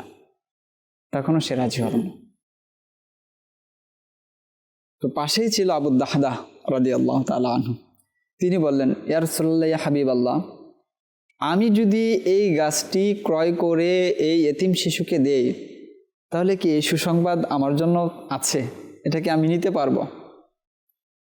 তখন হুজুর সাল্লাল্লাহু আলাইহি ওয়াসাল্লাম বললেন যে হ্যাঁ, এই সুসংবাদ এটি তোমার জন্য হবে যদি তুমি এটা তাকে প্রদান করতে পারো, দিতে পারো। তখন ওই ব্যক্তির কাছে আবু দাহদাহ রাদিয়াল্লাহু তাআলা আনহু গেলেন, গিয়ে বললেন, তুমি কি আমাকে চিনো? বলেন, হ্যাঁ, কেন চিনবো না, তুমি তো আমাদের এই মদিনা শরীফের অত্যন্ত প্রসিদ্ধ একজন ব্যক্তি, আর তোমার যে বাগান যে রয়েছে এটার ব্যাপারে কে না জানে। তোমার আলিশান বাগান, 600 খেজুর গাছ বিশিষ্ট একটি তোমার বাগান রয়েছে, আর এই বাগানের মধ্যে তোমার যে এক আলিশান ঘর রয়েছে, তো এই বিষয়গুলো নিয়েও তুমি অত্যন্ত পরিচিত আমাদের মাঝে। তখন তিনি বললেন যে আমি তোমার যে গাছটি রয়েছে সেই গাছটি ক্রয় করতে চাই, তুমি কি বিক্রি করবে? বললে যে বিক্রি করব, কিন্তু বিনিময়ে কি দিবে? তখন তিনি বললেন, আমার যে ওই যে বাগানের কারণে আমি তোমাদের মাঝে প্রসিদ্ধ পরিচিত, আর সেটার ব্যাপারে সকলের মুখে মুখে চর্চা, এত চমৎকার বাগান, আমি আমার সেই 600 খেজুর গাছ বিশিষ্ট বাগান এবং আমার এই খেজুরের বাগানের মধ্যে যে ঘর রয়েছে, সম্পূর্ণ কিছুর বিনিময়ে আমি তোমার এই একটি গাছ ক্রয় করতে চাই। তখন সে ব্যক্তি বলল যে আপনি কি বুঝে শুনে বলছেন, যেটা কিভাবে হতে পারে? 600 খেজুর গাছ সম্পন্ন একটি বাগান, সম্পূর্ণ বাগানের বিনিময়ে আপনি শুধু একটি গাছ কিনতে চাচ্ছেন? তো বলেন, হ্যাঁ, এটাই আমার প্রস্তাব, তুমি কি রাজি কিনা? তখন সে বলল, হ্যাঁ, আমি রাজি, আপনি কিনে নিন। যখন ক্রয় বিক্রয় হয়ে গেল, ক্রয় বিক্রয় হওয়ার পর হুজুর সাল্লাল্লাহু আলাইহি ওয়াসাল্লামের কাছে এলেন, সে বললেন, ইয়া রাসূলুল্লাহ, ইয়া হাবিবাল্লাহ, আমি সেই গাছটি ক্রয় করে নিয়েছি এবং সেটা আমি ওই এতিম শিশুকে দিয়ে দিতে চাচ্ছি, তো সেই ওয়াদা কি এখনও আছে? হুজুর সাল্লাল্লাহু আলাইহি ওয়াসাল্লাম বললেন, সেটা তো ছিল ওই একটি মাত্র গাছের বিনিময়ে, সে একটি গাছ তার কাছে চেয়েছিলাম, সেটার বিনিময়ে জান্নাতে ওই গাছের প্রতিশ্রুতি ছিল। তোমার তো 600 খেজুর গাছ বিশিষ্ট বাগান, এর বিনিময়ে তুমি এটা করেছ, তো তোমার ফজিলত তো আরও কি হবে, বেশি হবে, কারণ তুমি 600 খেজুর গাছ দিয়েছ। আর হুজুর সাল্লাল্লাহু আলাইহি সাল্লাম বলেছেন, বারবার কয়েকবার বলেছেন যে আমি দেখতে পাচ্ছি এখনই যে তুমি জান্নাতে খেজুর গাছই খেজুর গাছ, আর খেজুরের ফলই ফল তোমার জন্য রয়েছে, আমি দেখতে পাচ্ছি এটা। আর আবু দাহদা রাদিয়াল্লাহু তাআলা আনহু যখন এই কাজ করলেন, তার সন্তান এবং তার স্ত্রী সেই খেজুর গাছের বাগান যেটা ছিল সেখানে অবস্থান করছিল, সেখানে তিনি যান, গিয়ে বলেন, হে উম্মে দাহদা, তুমি বাইরে বেরিয়ে আসো। কয়েকবার ডাকলেন, তো স্ত্রীও জানেন তার স্বামী সফল ব্যবসায়ী, ভালো ব্যবসা, আনন্দে এরকম ডাকেন, তো তিনি ভাবছেন যে ভালো কিছু হয়েছে এবং ভালো ব্যবসা হয়তো করেছেন। তো তিনি এসে বললেন যে আমি চমৎকার এক ব্যবসা করেছি। তো সেই ব্যবসা কি? তো ব্যবসাটা হচ্ছে জান্নাতে খেজুর গাছ নেওয়ার বদৌলতে আমি এই বাগান বিক্রি করে দিয়েছি। তখন স্ত্রীও খুশি হয়ে যান, এটা তো অনেক চমৎকার এক বিষয় যে জান্নাতে খেজুর গাছের বাগান বা জান্নাতি খেজুর গাছ, তারা খুশি হয়ে যান। তো বলা হয় যে ঘরের মধ্যে একটি খেজুরের ছড়া ছিল, সেটা নিয়ে বেরিয়ে আসতে চাচ্ছিল, তখন তিনি বললেন যে না, এটাও নিয়ে আসা যাবে না, আমি চাই না আমার এই ক্রয় বিক্রয়ের মধ্যে কোনো রকম ত্রুটি হোক, সেটাকেও তিনি রেখে আসেন। তো পরবর্তীতে যখন উহুদের ময়দানে এই আবু দাহদা রাদিয়াল্লাহু তাআলা আনহু শাহাদাত বরণ করেন, তখন হুজুর সাল্লাল্লাহু আলাইহি ওয়াসাল্লাম তাকে দেখে, তার যে দেহ ছিল পড়েছিল দেখে হুজুর সাল্লাল্লাহু আলাইহি ওয়াসাল্লাম তখনও সেই কথাই বলছিলেন যেদিন তিনি ক্রয় বিক্রয়টা করেছিলেন, যে তোমার জন্য খেজুর গাছ আর খেজুর গাছ, খেজুরের ফলই ফল। তো শাহাদাত উহুদের ময়দানে যখন আবু দাহদা রাদিয়াল্লাহু তাআলা আনহু শাহাদাত বরণ করেন, তখন হুজুর সাল্লাল্লাহু আলাইহি ওয়াসাল্লাম বারংবার এটাই বলছিলেন যে তোমার জন্য খেজুর গাছ আর খেজুর গাছ আর খেজুরের ফল আর ফল, অর্থাৎ শাহাদাত বরণ করার সাথে সাথে তিনি সেই ফজিলত ভোগ করছিলেন। তো একজন এতিমের প্রতি যে ভালোবাসা হুজুর সাল্লাল্লাহু আলাইহি ওয়াসাল্লামের ছিল, এবং সেই ভালোবাসা থেকে এক অভূতপূর্ণ যে ঘটনা ঘটে এবং আবু দাহদা রাদিয়াল্লাহু তাআলা আনহু যে মিসাল কায়েম করে গিয়েছেন উম্মতের জন্য, সেই বিষয়টা আমরা দেখতে পাই। তো এতিমদের প্রতি যদি আচরণ করা হয়, তাদের প্রতি যদি ভালো আচরণ করা হয়, তো এই ধরনের সুসংবাদ, এই ধরনের ভালো বিষয়গুলো আমরা হয়তো পেতে পারি, আমাদের জন্য রয়েছে। আরও কিছু যদি আমাদের দর্শকদের উদ্দেশ্যে বলতেন। মাশাআল্লাহ, খুব সুন্দরভাবে আলোচনা করছিলেন। আল্লাহ রাসূল আলাইহিস সালাতু ওয়াসসালাম আবু দাহদা রাদিয়াল্লাহু তাআলা আনহুর চাওয়া কিভাবে পূরণ করলেন এবং ওই এতিমের চাওয়াও কিভাবে পূরণ করলেন। তো বাহ্যিকভাবে আমরা মানুষের চাওয়ার পরিবর্তে নিজের চাওয়াটাকে বেশি প্রাধান্য দিয়ে থাকি। আমরা যেন চাই আমাদের এই চাওয়া পাওয়াগুলো পূরণ হয়ে যাক। তো আল্লাহ রাসূল আলাইহিস সালাতু ওয়াসসালাম এর দরবারে একবার এক ব্যক্তি উপস্থিত হয়ে বলতে লাগলো, ইয়া রাসূলুল্লাহ সাল্লাল্লাহু আলাইহি ওয়াসাল্লাম, অর্থাৎ সে বলতে লাগলো যে আমার হৃদয় কঠোরতা দিয়ে ভরে গেল। তো এই অভিযোগ আল্লাহ রাসূল আলাইহিস সালাতু ওয়াসসালামকে জানালো। রাসূল সাল্লাল্লাহু আলাইহি ওয়াসাল্লাম তাকে বললেন, ইরশাদ করলেন, এতিমের প্রতি দয়া করো, তার মাথায় হাত বুলাও এবং তোমার খাবার থেকে তাকে খাওয়াও। এভাবে করলে তোমার হৃদয় নরম হবে এবং তোমার প্রয়োজনসমূহ পূর্ণ হবে। সুবহানাল্লাহ। তো যেমনইভাবে আপনি এই ঘটনাটা বলেছেন, ওই সাহাবী রাসূল আলাইহিস সালাতু ওয়াসসালাম ওই এতিমের চাওয়া, এতিমের প্রয়োজন পূরণ করেছে, যার কারণে আল্লাহ রাসূল আলাইহিস সালাতু ওয়াসসালাম তাকে জান্নাত পর্যন্ত পৌঁছিয়ে দিলেন। এমনি তো সমস্ত সাহাবী জান্নাতেই, কিন্তু জান্নাতে আবার এত মহল, এত সুন্দর একটা বাগানেরও সুসংবাদ দিয়েছেন। তেমনইভাবে যদি আমরাও চাই যে আমাদের এই দুনিয়াবি চাহিদাগুলোও পূরণ হয়ে যাক, আখিরাতে আমাদের যে আশা বাসনা রয়েছে, যেই চাহিদাগুলো রয়েছে পূরণ হয়ে যাক, আল্লাহ রাসূল আলাইহিস সালাতু ওয়াসসালাম আমাদের বলেছেন আমরা যেন এতিমের উপর দয়া করি, তাদের মাথার উপর হাত বুলিয়ে দেই।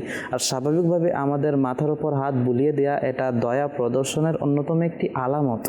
তো শুধুমাত্র আমি কোনো এতিমের সাথে বিদ্বেষ পোষণ করছি এবং তারপরেও যদি আমি তার মাথার উপর এই ফজিলত পাওয়ার জন্য হাত বুলিয়ে দেই তাহলে এটা ফজিলত অর্জনের অন্তর্ভুক্ত হবে না, বরঞ্চ এই বিদ্বেষ পোষণের যে গুনাহটা তা রয়েই যাবে।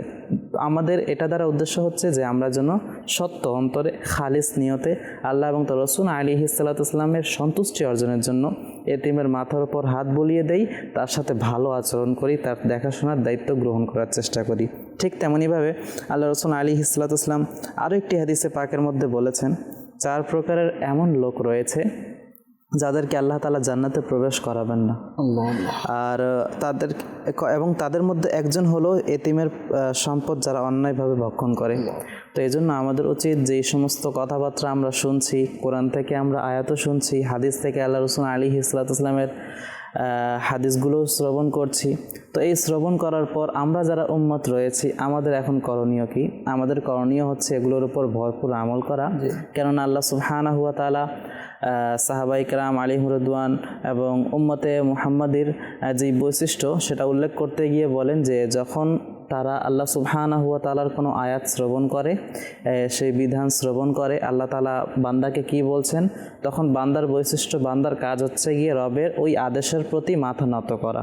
তো এই জন্য আমরাও রবের আদেশের প্রতি মাথা নত করি এবং এতিমের সাথে সাথে যেন মিসকিনের উপরও আমরা দয়া করি। কেননা মিসকিনের উপর যদি দয়া না করি, বাহ্যিকভাবে মিসকিন কিছু এমনও থাকে যারা বাহ্যিকভাবে মিসকিন থাকে, বাহ্যিকভাবে তাদের কাছে থাকার বাসস্থান নেই, খাবারের কোনো মানে জিনিসপত্র নেই, ব্যবস্থা নেই, তবে তারা যদি রব তাবারাকা ওয়া তাআলার দরবারে দোয়া করে, তারা যদি কসমও করে ফেলে, রব তাবারাকা ওয়া তাআলা সেগুলো পূর্ণ করে দেয়। মানুষ অনেক সময় এরকমও দেখা যায় যে মাশাআল্লাহ এতিমের প্রতি অনেক শ্রদ্ধাশীল হয়, সাথে সাথে মিসকিনের উপরেও, মিসকিনদের প্রতিও তারা অনেক দয়া প্রদর্শন করে। যে রাস্তাঘাটে অনেক সময় দেখা যায় যে কোনো ব্যক্তি ঘুমিয়ে আছে, যার বাড়ি ঘর নেই, তো তাদের উপরও দয়া প্রদর্শন করার চেষ্টা করে। বৃষ্টির সময় তাদের উপর মাথার একটু ছাদের ব্যবস্থা করে দেয়, ঠান্ডার সময় তাদের জন্য কম্বলের ব্যবস্থাও করে। এমন লোকেরাও রয়েছে, কিন্তু তা তুলনাভাবে খুবই কম। তো এই জন্য আমরা যারা চ্যানেল দেখছি, মাদানী চ্যানেল, এই বাংলার মাধ্যমে আমরা যেই উপদেশগুলো পাচ্ছি সেগুলোকে আমরা আঁকড়ে ধরার চেষ্টা করি এবং সাথে সাথে এতিম এবং মিসকিন তাদের উপর দয়া করার চেষ্টা করি। কেননা এতিম মিসকিন এরা এমন ওই সমস্ত লোকেরা যাদের ব্যাপারে আল্লাহ রাসূল আলাইহিস সালাম এই ফকির যারা গরিব তাদের ব্যাপারে বলেছেন তারা 500 বছর আগে জান্নাতে প্রবেশ করবে। তো 500 বছর আগে জান্নাতে প্রবেশ করবে, এটা দ্বারা কয়েকটা অর্থ বোঝা যায়। এক তো হচ্ছে তাদের হিসাব সহজ হবে, কেননা হিসাব যদি সহজ না হয় তাহলে আগে জান্নাতে কিভাবে প্রবেশ করতে পারে। আর তাছাড়া তারা জান্নাতে প্রবেশ করবে ফকিরদের ব্যাপারে বলা হয়েছে। কিন্তু এতিম বা যারা সদকা করে মানুষকে দেখানোর জন্য, তারা কিন্তু স্বাভাবিকভাবে বড়লোকই হয়ে থাকে। বড়লোকের তুলনায় আবার গরিবরাও সদকা করে থাকে, তবে বাহ্যিকভাবে হাদিসে পাকের মধ্যে যেটা এসেছে যে সদকাকারী সবার আগে কোথায় যাবে? জাহান্নামে নিক্ষেপ করা হবে। তো এই সদকাকারী সাধারণত বড়লোকই হয়ে থাকে। কেন? যদি গরিবরা সদকা করে তখন তাদের এই 1 টাকা বা 2 টাকা বা 100 বা 200 টাকার খরচ করার পেছনে উদ্দেশ্য থাকে রব তাবারাকা ওয়া তাআলার সন্তুষ্টি অর্জন করা, আর বড়লোকের উদ্দেশ্য থাকে যে মানুষকে দেখানো। তো এই জন্য রবের এই বাণীগুলো আমরা স্মরণে রেখে যেন আমল করার চেষ্টা করি। আমরা আমাদের নিয়তকে পরিশুদ্ধ করে নিই। আল্লাহ তাআলা আমাকে সামর্থ্য দিয়েছেন, ধন দিয়েছেন এবং সেটা দান করার ব্যাপারে আল্লাহ তাআলা আদেশও করেছেন। তো সেটার প্রতি তো আমাদেরকে আমল করতে হবে, যেহেতু আল্লাহ তাআলাই ধন দিয়েছেন আমাকে, আল্লাহ তাআলা সম্পদের মালিক করেছেন। এখান থেকেই কিছু আমাকে কি করতে হবে? ব্যয় করতে হবে। তবে সেটা যেন লোক দেখানোর জন্য না হয়। যদি লোক দেখানোর জন্য না হয় আর তা যদি আপনি করতে পারেন, তাহলে উসমান গনি যুন্নুরাইন রাদিয়াল্লাহু তাআলা আনহু সম্পদ ছিল, তিনি তো অনেক বড় ব্যবসায়ী ছিলেন, অনেক ধনাঢ্য ব্যক্তি ছিলেন। এছাড়া যদি দেখি সাহাবায়ে কেরামের মধ্যে সবচেয়ে বেশি ধনী যিনি ছিলেন আব্দুর রহমান ইবনে আউফ রাদিয়াল্লাহু তাআলা আনহু, তিনিও দান সদকা করেছেন। তবে তাদের কাছে ধন সম্পদ ছিল, পাশাপাশি তারা সদকা করেছেন সেটা শুধুমাত্র আল্লাহর সন্তুষ্টির জন্য। এখানে 2টা বিষয় একসাথে আসে। এটা দেখি যে সাহাবায়ে কেরামের মধ্যে অনেকে ব্যবসায়ী ছিলেন, যেমন আবু বকর সিদ্দিক রাদিয়াল্লাহু তাআলা আনহু, তার তো অনেক বড় ব্যবসা ছিল, প্রায় সকল সম্পদই তিনি ইসলামের জন্যই ব্যয় করে দিয়েছেন। তো ব্যবসায়ী হওয়া, বড়লোক হওয়া, পাশাপাশি ইসলামের জন্য ব্যয় করে সুনাম অর্জন করা এবং রবের কাছেও নৈকট্যশীল বান্দা হওয়া, এটা সম্ভব যদি আমরা আমাদের অন্তরকে শুদ্ধ করতে পারি, দান করার ক্ষেত্রে, সদকা করার ক্ষেত্রে পরিশুদ্ধ করতে পারি। এর পাশাপাশি যদি দেখি মিসকিন যারা ছিলেন, সাহাবায়ে কেরামে হুজুর সাল্লাল্লাহু আলাইহি ওয়াসাল্লাম ইসলাম প্রচার এবং ইসলামের মধ্যে যে সকল ব্যক্তিরা এসেছেন এটাকে অনেক মুজিজা বলেন। হুজুর সাল্লাল্লাহু আলাইহি ওয়াসাল্লামের ডাকে সাড়া দিয়ে সব ধরনের ব্যক্তিরা এসেছিলেন, যে এমন কেউ বলতে পারবে না যে আপনার কাছে তো শুধু গরিবরাই এসেছে, ধনাঢ্য ব্যক্তিরা তো আসেনি, বা আপনার ইসলাম তো ধনাঢ্য ব্যক্তিরা গ্রহণ করেন, এটাও কেউ বলতে পারবে না। কারণ আবু বকর সিদ্দিক রাদিয়াল্লাহু তাআলা আনহু অনেক সফল ব্যবসায়ী ছিলেন এবং ধনাঢ্য ব্যক্তি ছিলেন। খাদিজাতুল কুবরা রাদিয়াল্লাহু তাআলা আনহা অনেক বড় ব্যবসায়ী ছিলেন। এর পাশাপাশি যদি দেখি যে গরিবরাও ছিলেন, বিলাল হাবশী রাদিয়াল্লাহু তাআলা আনহু, উম্মে আম্মার রাদিয়াল্লাহু তাআলা আনহা, এছাড়া খাব্বাব রাদিয়াল্লাহু তাআলা আনহু, তারা গরিব ছিলেন। তো ধনী গরিব প্রবীণ যুবক এক সংমিশ্রণ ছিল হুজুর সাল্লাল্লাহু আলাইহি ওয়াসাল্লামের দাওয়াতে সাড়া দেওয়া দানকারী ব্যক্তিদের মধ্যে। এই জন্য উলামায়ে কেরামগণ বলেন যে হুজুর সাল্লাল্লাহু আলাইহি ওয়াসাল্লামের ডাকে সাড়া দিয়ে যারা ইসলামের ছায়াতলে এসেছে, তো ইসলামের ছায়াতলে যারা এসেছে সেক্ষেত্রে কেউ আঙ্গুল তুলতে পারবে না, যে এই বলে কেউ কটাক্ষও করতে পারবে না যে শুধুমাত্র ওই সকল ব্যক্তিরাই গ্রহণ করেছে। না, সকল শ্রেণীর মানুষ হুজুর সাল্লাল্লাহু আলাইহি ওয়াসাল্লামের ডাকে সাড়া দিয়েছিলেন। আর এই যে অভূতপূর্ব এক মিলন মেলা মানুষের, এবং জ্ঞানী গুণী দানশীল এবং গরিব সকলের যে আশা এবং সকলের সম্মিলিতভাবে ইসলামের জন্য কাজ করা, এটাও একটা নজির ইসলামের মধ্যে। সকলেই তাদের জায়গা থেকে তারা চেষ্টা করেছেন, আর তাদের চেষ্টার ফলে আজ ইসলাম পুরো পৃথিবীতে ছড়িয়ে গেছে। এবং আজ আমরাও ইসলামের যে সুন্দর সুন্দর বাণীগুলো শুনছি, এবং সুন্দর বাণী বা ইসলামের যে বিষয়গুলো রয়েছে সেগুলো আমাদের মাঝেও আছে, তাদেরই কিন্তু একটা চেষ্টার ফসল বা একটা ফল আমরা পাচ্ছি। যারাও যদি দেখি যে মিসকিন যারা ছিলেন, মিসকিনদের প্রতি হুজুর সাল্লাল্লাহু আলাইহি ওয়াসাল্লামের যে ভালোবাসা, বা উম্মাতুল মুমিনিন যারা ছিলেন তাদের যে ভালোবাসা ছিল, এমনকি কারো কারো তো উপাধি এরকম ছিল যে ভালোবাসার কারণে উম্মুল মাসাকিন, যে মিসকিনদের মা, তো মিসকিনদের প্রতি তাদের ভালোবাসার ভিত্তিতে এই বিষয়টা পড়েছিল। এবং ফাতেমাতু জাহরা রাদিয়াল্লাহু তাআলা আনহা যে মিসকিনদেরকে দান করা, অসহায়কে দান করার তার যে নজির, ঘরের মধ্যে কোনো খাবার নেই, কয়েকদিন পর খাবার এসেছে, সেটাও সম্পূর্ণ তিনি কি করেছেন, মিসকিনকে দিয়ে দিয়েছেন। হুজুর সাল্লাল্লাহু আলাইহি ওয়াসাল্লামের কাছে কোনো ব্যক্তি এসছেন, ঘরে কিছু নেই, কিন্তু না বলতে তিনি কখনো না বলেননি, যে কিছু না কিছু তো দিয়েই দিয়েছেন। এরকমটা উম্মাতুল মুমিনিন এবং ফাতেমাতু জাহরা রাদিয়াল্লাহু তাআলা আনহা সাহাবায়ে কেরামের জীবনের মধ্যে আমরা অসংখ্য ঘটনা এরকম পাই, যেখানে এই বিষয়গুলো ছিল। আমাদের সাথে ইব্রাহিম ভাই আছেন, ইব্রাহিম ভাইয়ের কাছে সর্বশেষ আরও একটি কালাম আমরা শুনতে চাইব। দর্শক শ্রোতা তো আছেন, তারাও কালাম সময় সময় শুনতে চান, তো আমাদেরকে আরও একটি কালাম যদি কয়েকটি লাইন আমাদেরকে শুনিয়ে দিতেন। कर लगिया कंदरे मने कर लगिया बंधु, कर लगिया कंदरे मने कर लगिया बंधु, क्यों तो तुम्हारा अपने हबे ना ना ना ना, जे जने हबे अपना से तो मदीना, जे जने हबे अपना से तो मदीना। কবরে হাসর পুলসিরাতে কোনো আপনে পাবে না, কবরে হাসর পুলসিরাতে কোনো আপনে পাবে না, যে জনে পাবে সে জনে হবে শাহে মদিনা, শাহে মদিনা। উম্মতের কষ্ট নবী, উম্মতের কষ্ট নবী সইতে পারে না, যে জনে হবে আপনা সে তো মদিনা।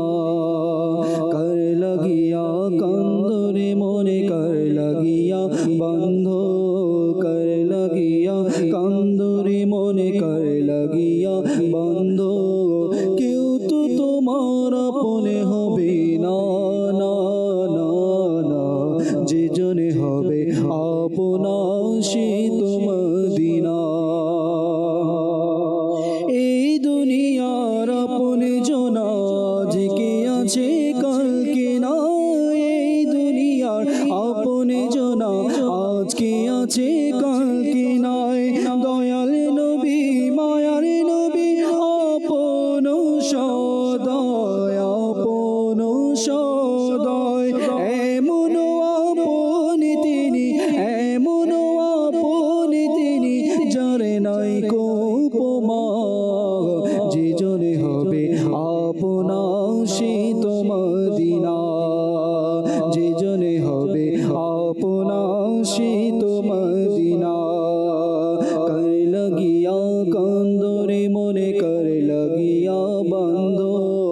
কেউ তো তোমার আপনে হবে না, না, না, না। যে জনে হবে আপনা সে তো মদিনা।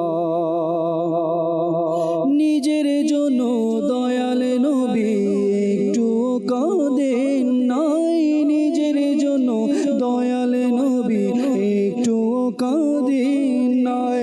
সারা জীবন কেঁদেছে উম্মতের মায়ায়, উম্মতের মায়ায়। এখনো শুয়ে আছে, এখনো শুয়ে আছে সোনার মদিনায়। যে জনে হবে আপনা সে তো মদিনা, যে জনে হবে আপনা সে তো মদিনা। কর লাগিয়া কান্দরে মনে কর লাগিয়া বন্ধ, কর লাগিয়া কান্দরে মন কর লাগিয়া বন্ধ। কেউ তো তোমার আপনে হবে না, না, না, না। যে জনে হবে আপনা সে তো মদিনা। নিশ্চয়ই যেজন হবে আপনা সেই তো মদিনা। আমাদের প্রকৃতপক্ষে আপনজন হচ্ছেন আমাদের প্রিয় নবী রাসূল আরবি সাল্লাল্লাহু আলাইহি ওয়াসাল্লাম। আর এই বিষয়টা আমাদের হয়তো ওই দিন বুঝে আসবে যখন কেউ আমাদের সহায় হবে না, কেউ আমাদের সাহারা হবে না, কেউ আমাদের সাহায্য করতে এগিয়ে আসবে না। সেই দিন হুজুর সাল্লাল্লাহু আলাইহি ওয়াসাল্লামই আমাদের সাহারা হবেন, আমাদের সহায় হবেন এবং আমাদের জন্য সুপারিশ করবেন। সর্বশেষ অনুষ্ঠানের সময়ও প্রায় শেষের দিকে, অনুষ্ঠান এবং হামদে বাড়ি তাআলা কালাম সর্বমিলে চলার চেষ্টা করেছি। সর্বশেষ দু একটি বিষয় বলবো। আমাদের দেশে অনেক সময় দেখা যায় যে সকল মায়েরা আছেন, স্বামী মারা গিয়েছে এবং সন্তান এক দুজন রয়েছেন, তো আমাদের দেশে এই বিষয়টা দেখা যায় যে আমাদের মায়েরা, আমাদের মা বোনরা পরবর্তীতে আর বিবাহ বসতে চান না, যেতে চায় না। এই যে সন্তানদের মায়ায়, সন্তানদের মহাব্বতে তারা এখানেই থেকে যান এবং সন্তানদের লালন পালনে তাদের বাকি জীবনটা কী করে দেন, অতিবাহিত করে দেন।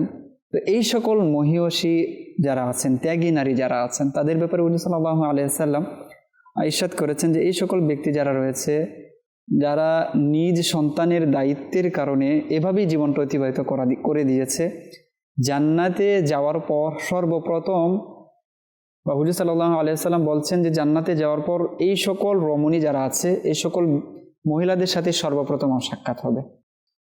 বোঝা যাচ্ছে একটা হচ্ছে এক এজাজ, সর্বপ্রথম সাক্ষাৎ, আর পাশাপাশি এটারও ঘোষণা আসছে যে জান্নাতে যাবে, এর জন্যই তো দেখা হবে। তো দুইটা বিষয় এখানে, যে জান্নাতে যাওয়ারও এখানে ঘোষণা পাওয়া যাচ্ছে, সুসংবাদ পাওয়া যাচ্ছে, আর হুজুর সাল্লাল্লাহু আলাইহি ওয়াসাল্লামের সাথেই সর্বপ্রথম সাক্ষাৎ। যে সাহাবায়ে কেরাম যে আরজি, যে দোয়া তারা করতেন যে আমরা যেন হুজুর সাল্লাল্লাহু আলাইহি ওয়াসাল্লাম প্রতিবেশিত্ব পেতে পারি জান্নাতে গিয়েও। এবং অসংখ্য সাহাবায়ে কেরামের জীবনী এটাই, যে এমনকি বলেছেন যে দুনিয়ায় তো কোনো কিছু হলে আপনার কাছে চলে আসি, আর আপনাকে দেখে মনের ব্যথা আমরা কী করি, কমাই, আমাদের দুশ্চিন্তা দূর হয়ে যায়। তো জান্নাতে গেলে আমরা কোথায় থাকবো? হুজুর সাল্লাল্লাহু আলাইহি ওয়াসাল্লাম তো এটাই ইরশাদ করেছিলেন যে আল মারউ মাআ মান আহাব্বা, যে প্রত্যেক ব্যক্তি ওই ব্যক্তির সাথেই জান্নাতে থাকবে যার প্রতি তার মহাব্বত রয়েছে। তো সাহাবায়ে কেরামের যে আরজি যেটা ছিল, তো এই সকল রমণীদের ব্যাপারে হুজুর সাল্লাল্লাহু আলাইহি ওয়াসাল্লাম সেই ঘোষণা দিচ্ছেন যে জান্নাতে যাওয়ার পর তার সাথেই ওই মহিলার সাথে সর্বপ্রথম সাক্ষাৎ হবে, দেখা হবে। তো যারা এভাবে জীবন অতিবাহিত করেছেন তাদের জন্য একটা অনেক বড় সুসংবাদ। যদি ইসলাম এটা জায়েজ রয়েছে, যদি স্বামী মারা যায় এবং ইদ্যত অতিবাহিত করে পরবর্তীতে অন্যত্র বিবাহ করার অনুমতি ইসলামে রয়েছে। তো এই বিষয়গুলো ছিল এতিমের প্রতি, যে একজন ব্যক্তির যদি দয়া করে তাহলে তার জন্য এই সুসংবাদ রয়েছে, আলোচনা কোরআন হাদিসের মধ্যে এসেছে। তো সর্বোপরি আমরা ইসলাম যে শিক্ষা দিয়েছে এতিমের প্রতি ভালোবাসা, দয়া করা, মিসকিনের প্রতি ভালোবাসা, দয়া করা, তো সেটা যেন আমরা করি। আল্লাহ তাআলা আমাদেরকে সেই তৌফিক দান করুন।